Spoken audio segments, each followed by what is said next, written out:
The Bible talks about the serpent in the Garden of Eden. Myths talk about warriors slaying dragons.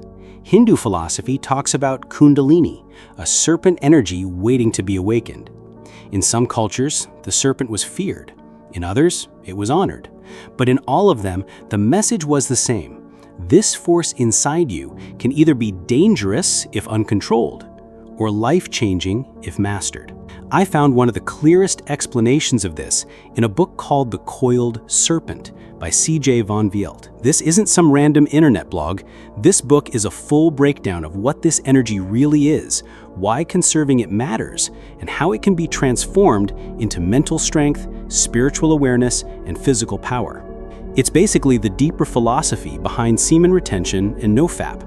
But it's way more than just don't watch porn or don't have sex. It's about understanding what you actually have inside you and why wasting it keeps you from becoming the man you could be. The truth is, most men today never even think about conserving this energy, and that's not by accident. We live in a time where almost everything around you is designed to make you spend it. Billboards, movies, TikTok, music videos, all of it is sexualized, and every time you give in, you're feeding the lower part of yourself while starving the higher part. Think about it. That energy at the base of your spine, that's the same force that transformed you during puberty. It's what gave you your deeper voice, your muscle, your drive, your competitive edge. That energy built you into a man. And here's the big secret. It can keep building you if you don't waste it. But instead of using it for growth, most guys burn it out in minutes for a few seconds of pleasure, and then wonder why they feel drained, foggy, unmotivated, and weak. The book makes it clear.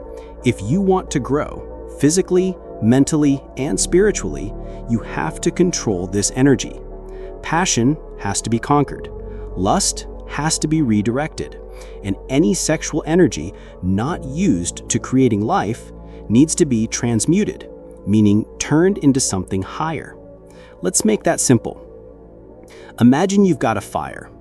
You can throw all your wood on it and get one giant bright flame that burns out in a few minutes. Or you can feed it slowly, directing the heat exactly where you need it, making it last all night. That's what controlling your energy is like. Here's another way to see it. Your sexual energy is money. You can blow it all on something cheap right now, or you can invest it in something that grows over time. One leaves you broke, the other leaves you wealthy. Now, here's the deeper part. Sexuality and spirituality are like two ends of a rope. On one end, you've got lust, desire, and the physical world. On the other, you've got awareness, connection, and the spiritual world. You can't pull on both ends at the same time. The more energy you put into lust, the less you have for spirit. The more you control lust, the more you feed spirit. It's like climbing a ladder. The bottom rungs are pure physical pleasure. The top rungs are your highest purpose, your strongest self, your clearest mind. The serpent is your energy. If it stays at the bottom, you stay at the bottom. If you move it up, you climb. I'm not saying sexuality is evil. It's natural. It's part of being human. But most men are slaves to it. They can't go a few days without giving in. And as long as you're ruled by your urges, you'll never have full control over your life. The challenge is this. We live in a time where lust is easier than ever. A few taps on your phone and you can see anything you want. But here's the catch. Every time you give in, you're training yourself to live at the bottom. Every time you resist and redirect, you're telling your body to climb. So how do you redirect it? Step 1, remove the triggers. If your phone, laptop, or social media is full of sexual content, you're fighting uphill. Unfollow, block, mute. Don't keep poison in the fridge and expect not to drink it. Step 2, channel your energy. That could be working out, building a business, learning a skill, or creating something. Step 3, have a purpose. If you don't have something bigger to work towards, your energy will always sink to the easiest outlet. Here's something the book warns about. When you first start conserving energy, it will build up, and after a while, it might feel overwhelming. You'll feel restless, anxious, like you can't sit still. This is the breaking point. Most men crack here, but if you push through, something incredible happens. The serpent starts to rise, the energy moves upward, and suddenly you feel more alive than you ever have. Your focus sharpens, your body feels stronger, people start to notice something about you they can't explain. It's not magic, it's biology and spirit working together. The same energy that was fueling lust is now fueling your mind, your willpower, and your presence. And here's why this matters more than ever. Technology has advanced more in the last 20 years than in the last 2,000. But men today are more distracted, weaker, and less spiritually connected than ever. That's not an accident. Lust is one of the fastest ways to keep you from becoming your highest self. If you control it, you'll stand apart in a way almost no one does today. Let's make it real.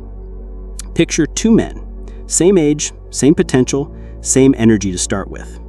Man one wastes his energy regularly. Porn, hookups, random release. Man two doesn't.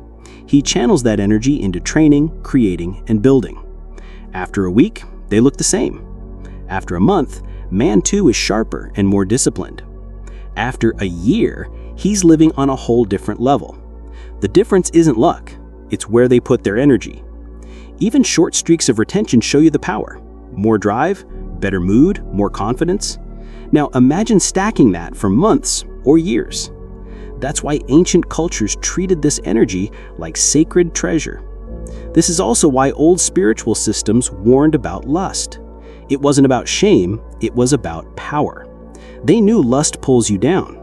Control of lust lifts you up. The body exists for the soul, not the other way around. Your body is just the tool for your higher self to live through. If the tool starts calling the shots, you lose the music of your life. So the real question is this: do you want to be a man ruled by his urges, or a man who rules himself? Do you want to burn your fuel in quick moments that leave you empty, or use it for powering something that changes your life? Inside you, the serpent is waiting. You can leave it sleeping, coiled at the base of your spine, feeding on weakness, or you can make it rise. Send that power upward, transform it into clarity, strength, and purpose. The choice is yours. And once you make it, you'll see, this isn't just about sex. It's about becoming the man you were meant to be. Now watch the next video on your screen. I'll show you how to take this energy and turn it into unstoppable confidence.